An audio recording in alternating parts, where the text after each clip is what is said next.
Deuxième item des signaux phoniques, les signaux phoniques de brume, qui eux ne seront utilisés que dans la brume. Brume, bruine, visibilité réduite. Votre comportement dans la brume sera similaire à la voiture. Je réduis ma vitesse, j'accrois ma veille, j'allume mes feux et j'émets des signaux phoniques réglementaires.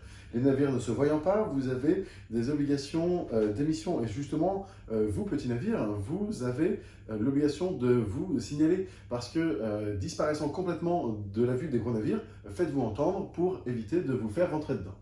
Les navires ne se voyant pas, vous aurez obligatoirement des fréquences d'émission lors de l'émission de ceux-ci. Et tant que les navires seront considérés en route, vous allez émettre vos signaux phoniques dans un intervalle n'excédant pas 2 minutes. Pareil, les signaux phoniques, toujours constitués de son bref et de son long, les durées restent similaires.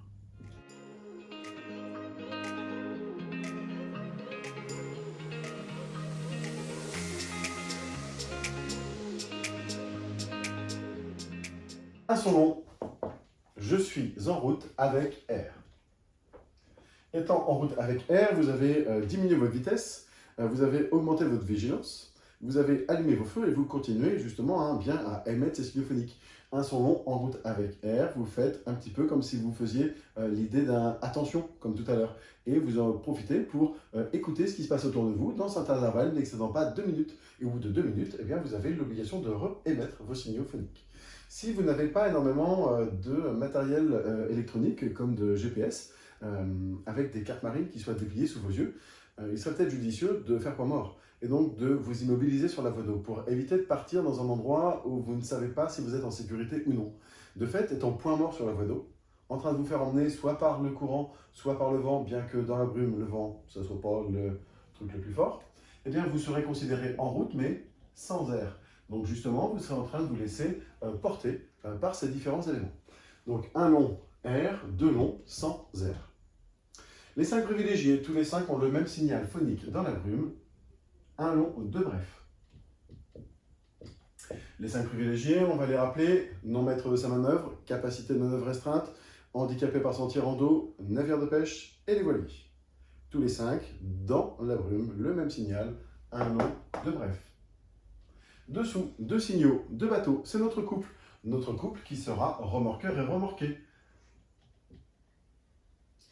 Un long 2 émis par le remorqueur, obligation de réponse immédiatement après. Un long 3 par le remorqué.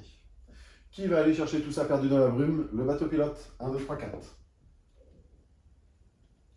Le pilote, il lui a aussi été attribué un signal phonique différent des 5 privilégiés, parce que c'est justement lui qui va venir à leur rencontre.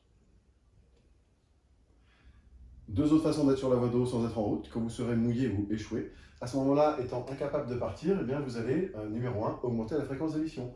Mouillage ou échouage, vous allez émettre maintenant vos signaux phoniques toutes les minutes. Vous, petits bateaux, avec la corne de brume, vous irez émettre court, long, court. Ce court, long, court, intervalle d'excédant pas 1 minute, sera fait justement avec l'aide de la corne de brume. Tous les gros bateaux, navires de plus de 20 mètres, ils vont se signaler avec la présence d'une cloche. Le signal phonique pour les gros navires,